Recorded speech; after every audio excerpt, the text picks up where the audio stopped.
ವಾರದ ವಿಜ್ಞಾನ ಪ್ರಯೋಗ. ಪ್ರಯೋಗದ ಹೆಸರು ಬೆಳಕು ಸರಳ ರೇಖೆಯಲ್ಲಿ ಚಲಿಸುತ್ತದೆ. ಪ್ರಯೋಗಕ್ಕೆ ಬೇಕಾಗಿರುವ ಸಾಮಗ್ರಿಗಳು: ಒಂದು ಬೆಂಕಿ ಪೊಟ್ಟಣ, ಒಂದು ಮೇಣದ ಬತ್ತಿ, ಒಂದು ನೇರವಾದ ಪೈಪು, ಒಂದು ಬಾಗಿದ ಪೈಪು. ಬನ್ನಿ ಸ್ನೇಹಿತರೆ, ಈ ಸರಳವಾದ ಪ್ರಯೋಗವನ್ನು ಮಾಡಿ ನೋಡೋಣ.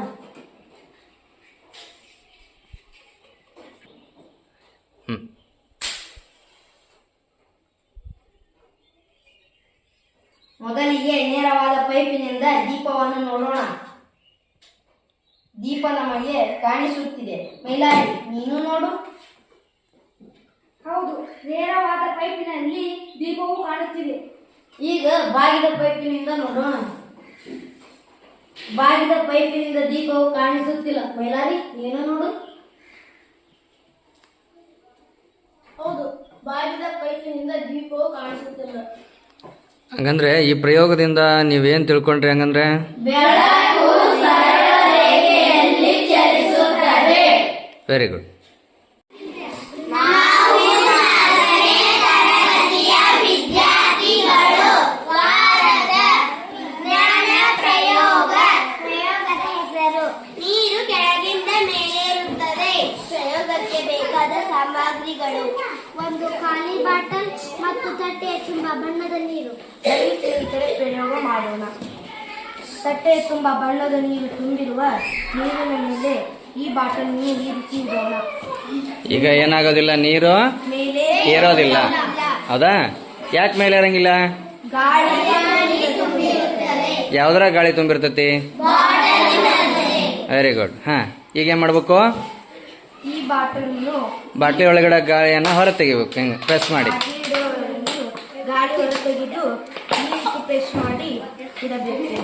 ಹಾ, ಈಗ ನೋಡ್ರಿ, ನೀರು ಮೇಲೆ ಇರ್ತಾ? ಹಾ, ಈ ಪ್ರಯೋಗದಿಂದ ನಾವೇನ್ ತಿಳ್ಕೊಂತೀವಿ ಹಂಗಂದ್ರ?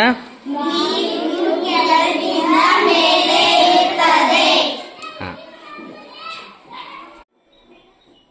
ನಾವು 5ನೇ ತರಗತಿಯ ವಿದ್ಯಾರ್ಥಿಗಳು. ವಾರದ ವಿಜ್ಞಾನ ಪ್ರಯೋಗ. ಪ್ರಯೋಗದ ಹೆಸರು ಬೆಳಕಿನ ವಕ್ರೀಭವನ. ಪ್ರಯೋಗಕ್ಕೆ ಬೇಕಾಗಿರುವ ಸಾಮಗ್ರಿಗಳು: ಒಂದು ಪ್ಲಾಸ್ಟಿಕ್ ಗ್ಲಾಸ್, ಅರ್ಧದಷ್ಟು ನೀರು ತುಂಬಿರುವ ಪ್ಲಾಸ್ಟಿಕ್ ಗ್ಲಾಸ್ ಮತ್ತು ಒಂದು ಪೆನ್.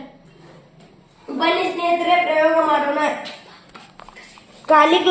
ಖಾಲಿ ಪ್ಲಾಸ್ಟಿಕ್ ಗ್ಲಾಸಿನಲ್ಲಿ ಪೆನ್ ಇಟ್ಟಾಗ ಪೆನ್ನು ನೇರವಾಗಿ ಕಾಣುತ್ತದೆ. ಅದೇ ಪೆನ್ನನ್ನು ನೀರು ತುಂಬಿರೋ ಗ್ಲಾಸಿನಲ್ಲಿ ಇಟ್ಟಾಗ ಪೆನ್ನು ಅರ್ಧದಷ್ಟು ಮುರಿದಂತೆ ಕಾಣುತ್ತದೆ. ಇದಕ್ಕೆ ಕಾರಣ ಏನಪ್ಪಾ? ಬೆಳಕಿನ ವಕ್ರೀಭವನ.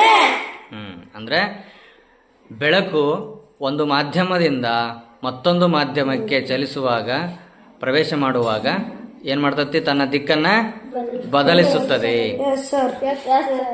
ಹಂಗಾಗಿ ನಮಗೆ ಇಲ್ಲಿ ಖಾಲಿ ಗ್ಲಾಸ್ನಲ್ಲಿ ಪೆನ್ ಇಟ್ಟಾಗ ಪೆನ್ನು ನೇರವಾಗಿ ಕಾಣಿಸ್ತು. ಖಾಲಿ ಗ್ಲಾಸ್ನಲ್ಲಿ ಗಾಳಿ ಮಾಧ್ಯಮದಲ್ಲಿ ನಮಗೆ ಪೆನ್ನು ನೇರವಾಗಿ ಕಾಣಿಸ್ತು. ಅದೇ ಇಲ್ಲಿ ಅರ್ಧ ಗಾಳಿ ಮಾಧ್ಯಮ, ಅರ್ಧ ನೀರಿನ ಮಾಧ್ಯಮ, ಅಂದ್ರೆ ಅರ್ಧದಷ್ಟು ನೀರು ತುಂಬಿರುವಂತ ಗ್ಲಾಸು. ಇಲ್ಲಿ ನಮಗೆ ಹೆಂಗ್ ಕಾಣಿಸ್ತತಿ ಅಂದ್ರೆ ಪೆನ್ನು ಅರ್ಧ ಮುರಿದಷ್ಟು. Very good. ಅರ್ಧ ಮುರಿದಂಗೆ ಕಾಣಿಸ್ತತಿ. ಹೌದಾ? ಇದನ್ನೇ ನಾವೇನ್ ಹೇಳ್ತೀವಿ? ಬೆಳಕಿನ ವಕ್ರೀಭವನ. Very good. ವಾರದ ವಿಜ್ಞಾನ ಪ್ರಯೋಗ. ಪ್ರಯೋಗದ ಹೆಸರು ದರ್ಪಣವು ತನ್ನ ಮೇಲೆ ಬಿದ್ದ ಬೆಳಕಿನ ದಿಕ್ಕನ್ನು ಬದಲಿಸುತ್ತದೆ. ಪ್ರಯೋಗಕ್ಕೆ ಬೇಕಾಗುವ ಸಾಮಗ್ರಿಗಳು: ಒಂದು ಟಾರ್ಚ್ ಮತ್ತು ಒಂದು ದರ್ಪಣ. ಬನ್ನಿ ಸ್ನೇಹಿತರೆ, ಪ್ರಯೋಗ ಮಾಡಿ ನೋಡೋಣ. ಈ ಮೂಲೆಯಲ್ಲಿ ನನ್ನ ಸ್ನೇಹಿತೆಯೊಬ್ಬಳು ದರ್ಪಣವನ್ನು ಹಿಡಿದು ನಿಂತಿದ್ದಾಳೆ. ಹಿಡಿದಿರುವ ದರ್ಪಣದ ಮೇಲೆ ನಾನು ಈಗ ಟಾರ್ಚಿನ ಬೆಳಕನ್ನು ಬಿಡುತ್ತೇನೆ. ನೋಡಿ ಸ್ನೇಹಿತರೆ, ನಾನು ದರ್ಪಣದ ಮೇಲೆ ಬಿಟ್ಟ ಬೆಳಕು ಮತ್ತೊಂದು ಮೂಲೆಯಲ್ಲಿ ನಿಂತ ನನ್ನ ಸ್ನೇಹಿತೆಯ ಮೇಲೆ ಪ್ರತಿಫಲವಾಗುತ್ತಿದೆ. ಇದರಿಂದ ನಾವು ತಿಳಿದು ಬರುವುದೇನೆಂದರೆ ದರ್ಪಣವು ಮೇಲೆ ಬಿದ್ದ ದರ್ಪಣವು ತನ್ನ ಮೇಲೆ ಬಿದ್ದ ಬೆಳಕಿನ ದಿಕ್ಕನ್ನು ಬದಲಿಸುತ್ತದೆ. ಈ ಪ್ರಯೋಗದಿಂದ ನೀವೇನ್ ತಿಳ್ಕೊಂಡ್ರಿ? ದರ್ಪಣವು ತನ್ನ ಮೇಲೆ ಬಿದ್ದ ಬೆಳಕಿನ ದಿಕ್ಕನ್ನ ಬದಲಿಸುತ್ತದೆ. Very good.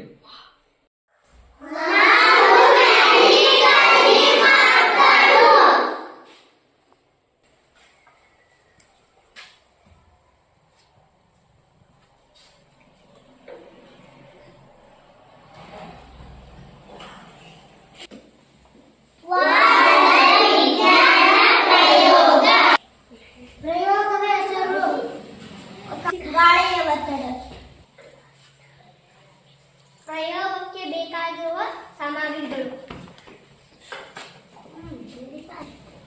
ಒಂದು ಪೇಪರ್, ಒಂದು ಡಸ್ಟರ್, ಒಂದು ಪೆನ್ಸಿಲ್, ಒಂದು ಸ್ಕೇಲ್, ಒಂದು ಪೆನ್, ಎರಡು ಲೋಟ. ಹಾಗಾದ್ರೆ ಈಗ ಪ್ರಯೋಗ ಮಾಡ್ತೀರಿ? ಹಂಗಂದ್ರೆ ಅದು ಪೇಪರ್ ಐತಲ್ಲ, ಪೇಪರನ್ನು 2 ಲೋಟದ ಮೇಲೆ ಅಡ್ಡ ಇಡ್ರಿ ನೋಡೋಣ.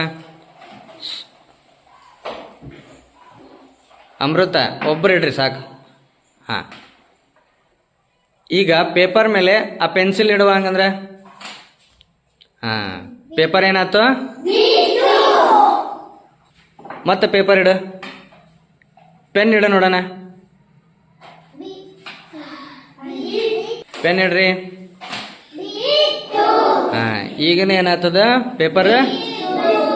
ಹಾಂ, ಹಂಗಂದ್ರೆ ಈಗೇನು ಮಾಡ್ರಿ ಅಂದ್ರೆ ಆ ಪೇಪರನ್ನು ಜಿಗ್ಜಾಗ್ ಆಗಿ ಪೇಪರ್ ತಗೊಳ್ರಿ. ಅದನ್ನ ಪೇಪರ್ ತಕೊಂಡು ಜಿಗ್ಜಾಗ್ ಆಗಿ, ಈಗ ಆ ಜಿಗ್ಜಾಗ್ ಆಗಿ ಫೋಲ್ಡ್ ಮಾಡಿರುವಂಥ ಪೇಪರನ್ನು 2 ಲೋಟದ ಮೇಲೆ ಇಡಪ್ಪ ಧ್ರುವ.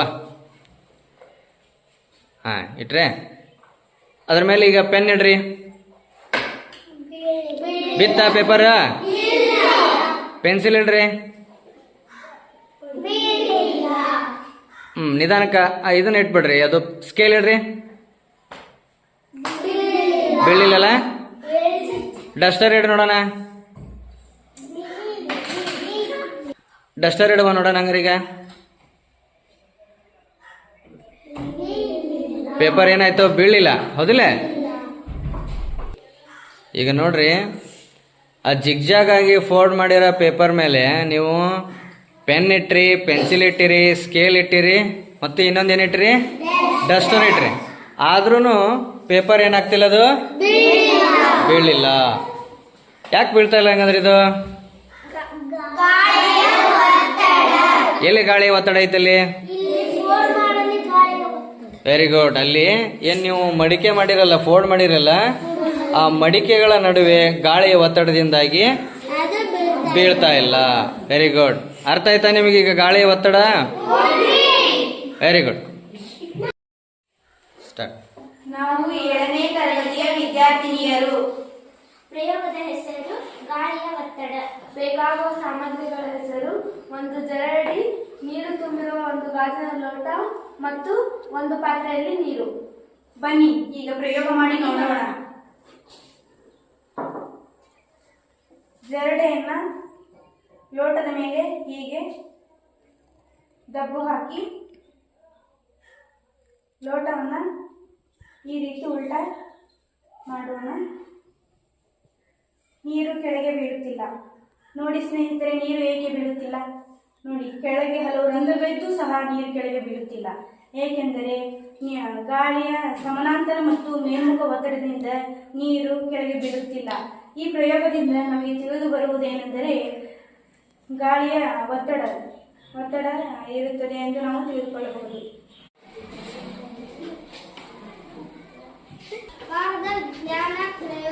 ಪ್ರಯೋಗದ ಹೆಸರು ಪ್ಲವನತೆ. ಪ್ರಯೋಗಕ್ಕೆ ಬೇಕಾಗಿರುವ ಸಾಮಗ್ರಿಗಳು: ಒಂದು ಪಾತ್ರೆಯಲ್ಲಿ ನೀರು, ಒಂದು ಪ್ಲೇಟ್.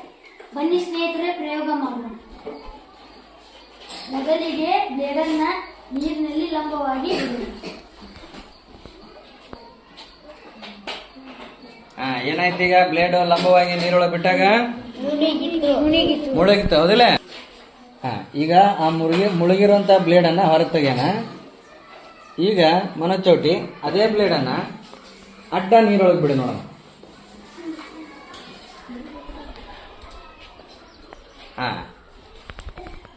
ಈಗ ನೋಡ್ರಿ, ಬ್ಲೇಡ್ ನೀರೊಳಗೆ ತೇಲಾಕಂತೈತಿ, ಮುಳುಗ್ಲಿಲ್ಲ, ಹೌದಾ? ಇದಕ್ಕೆ ಕಾರಣ, ಇದನ್ನ ಏನಂತ ಹೇಳ್ತೀವಿ ನಾವು? ಪ್ಲವನತೆ ಅಂತ ಹೇಳ್ತೀವಿ. ಅಂದ್ರೆ ನೀರಿನೊಳಗೆ ಯಾವುದೇ ವಸ್ತು ನೀರೊಳಗೆ ಬಿದ್ದಾಗ ಆ ವಸ್ತು ಏನ್ ಮಾಡ್ತಿರ್ತೈತಿ? ನೀರಿನ ಮೇಲೆ ಕೆಳಮುಖ ಒತ್ತಡವನ್ನು ಹಾಕ್ತಿರ್ತೈತಿ. ಅದೇ ಸಮಯದಲ್ಲಿ ನೀರು ಸಹ ಏನ್ ಮಾಡ್ತಿರ್ತೈತಿ? ಆ ವಸ್ತುವಿನ ಮೇಲೆ ಮೇಲ್ಮುಖ ಒತ್ತಡವನ್ನು ಹಾಕ್ತಿರ್ತೈತಿ. ಇಲ್ಲಿ ಆ ನೀರೊಳಗೆ ಬಿದ್ದಂತ ವಸ್ತುವಿನ ಕೆಳಮುಖ ಒತ್ತಡಕ್ಕಿಂತ ನೀರಿನ ಮೇಲ್ಮುಖ ಒತ್ತಡ ಜಾಸ್ತಿ ಆದಾಗ ಆ ವಸ್ತು ಏನಾಗ್ತೈತಿ? ನೀರಿನೊಳಗೆ ತೇಲ್ತತಿ. ಇದನ್ನ ನಾವೇನ್ ಹೇಳ್ತೀವಿ? ಪ್ಲವನತೆ ಅಂತ ಕರಿತೀವಿ. ಅರ್ಥ ಆಯ್ತಾ?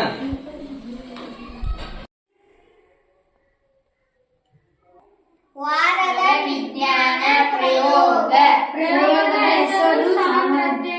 ಪ್ರಯೋಗಕ್ಕೆ ಬೇಕಾಗಿರುವ ಸಾಮಗ್ರಿಗಳು 3 ನೀರು ತುಂಬಿದ ಲೋಟು, 3 ಲಿಂಬೆ ಹಣ್ಣು, ಉಪ್ಪು, 1 ಸ್ಪೂನ್. ಬನ್ನಿ ಸ್ನೇಹಿತರೆ, ಈಗ ಪ್ರಯೋಗ ಮಾಡೋಣ. ಮೊದಲನೆಯದಾಗಿ ನೀರು ತುಂಬಿದ ಲೋಟಕ್ಕೆ 1 ಲಿಂಬೆ ಹಣ್ಣನ್ನು ಹಾಕೋಣ. ಹಾ, ಮೊದಲನೇ ಕ್ಲಾಸಿಗೆ ಏನ್ ಮಾಡಿದ್ರಿ ಈಗ ನೀವು? ಲಿಂಬೆ ಹಣ್ಣು ಲಿಂಬೆಹಣ್ಣನ್ನ ಹಾಕಿದ್ರಿ. ಲಿಂಬೆಹಣ್ಣು ಏನಾಯ್ತು? ಮುಳುಗ್ತು. ಹಾ, ಗ್ಲಾಸಿನ ಕೆಳಭಾಗಕ್ಕೆ ಹೋಗಿರೋದು ನಮಗೆ ಕಾಣಿಸ್ತೈತಿ. ಈಗ ಎರಡನೇ ಗ್ಲಾಸಿಗೆ ಏನ್ ಮಾಡ್ತೀರಿ? 1-2 ಸ್ಪೂನ್ ಉಪ್ಪು ಹಾಕಿ. Very good. ಉಪ್ಪು ಹಾಕಿ ನೋಡೋಣ. ಉಪ್ಪು ಹಾಕಿ ಚೆನ್ನಾಗಿ ಕಲಸಿ. ಚೆನ್ನಾಗಿ ಬೆರೆಸ್ಬೇಕು. ಹಾಕು. ಇನ್ನೊಂದು 2-3 ಸ್ಪೂನ್ ಹಾಕು.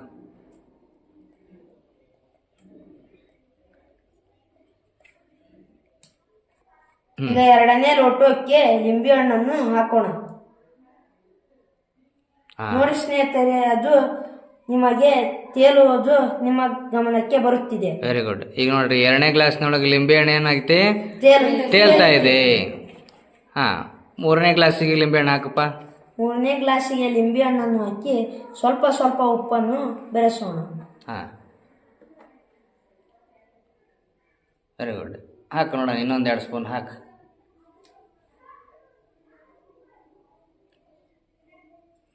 ಉಪ್ಪನ್ನ ಹಾಕಿದಂಗೆ ಆ ಲಿಂಬೆಹಣ್ಣು ಏನಾಗ್ತಾ ಇದೆ? ಮೇಲೆ ಬರೋದು ನಮಗೆ ಕಾಣಿಸ್ತಾ ಇದೆ.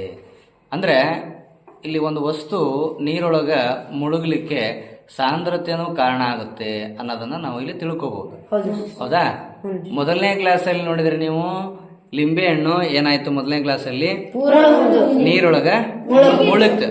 ಅಂದ್ರೆ ನೀರಿನ ಸಾಂದ್ರತೆಗಿಂತ ಲಿಂಬೆಹಣ್ಣಿನ ಸಾಂದ್ರತೆ ಜಾಸ್ತಿ ಇದ್ದಿದ್ರಿಂದಾಗಿ ಲಿಂಬೆಹಣ್ಣು ಮುಳುಗ್ತು. ಎರಡನೇ ಕ್ಲಾಸಲ್ಲಿ ನೀವು ಅಲ್ಲಿ ಏನ್ ಮಾಡಿದ್ರಿ? ಆ ನೀರಿಗೆ ಉಪ್ಪನ್ನು ಬೆರೆಸಿದ್ರಿ. ಅವಾಗ ಏನಾಯ್ತು ಅಂದ್ರೆ ನೀರಿನ ಸಾಂದ್ರತೆ ಹೆಚ್ಚಾಯ್ತು. ನೀರಿನ ಸಾಂದ್ರತೆ ಹೆಚ್ಚಾಯ್ತು, ಲಿಂಬೆಹಣ್ಣಿನ ಸಾಂದ್ರತೆ ಕಡಿಮೆ ಆಯ್ತು. ಅಲ್ಲಿ ಲಿಂಬೆಹಣ್ಣು ತೇಲ್ತು. ಅದನ್ನೇ ನೀವು ಮೂರನೇ ಕ್ಲಾಸಲ್ಲೂ ಸಹ ನೋಡಿದ್ರಿ. ಆ ನೀರಿಗೆ ನೀವು ಉಪ್ಪನ್ನ ಬೆರೆಸಿದ ಹಾಗೆ ಲಿಂಬೆಹಣ್ಣು ಇನ್ನೊಂದು 2 ಸ್ಪೂನ್ ಹಾಕೋದಕ್ಕೆ ಆ ಲಿಂಬೆಹಣ್ಣು ಮೇಲ್ ಬರೋದು ನಮಗೆ ಕಾಣಿಸುತ್ತೆ. ಅಂದ್ರೆ ವಸ್ತು ಮುಳುಗ್ಲಿಕ್ಕೆ ಇಲ್ಲಿ ಸಾಂದ್ರತೆನೂ ಪ್ರಧಾನ ಪಾತ್ರವನ್ನ ವಹಿಸ್ತತಿ ಅನ್ನೋದು ನಮಗೆ ಈ ಪ್ರಯೋಗದಿಂದ ಅರ್ಥ ಆಗತ್ತೆ. ಹೌದಿಲ್ಲ?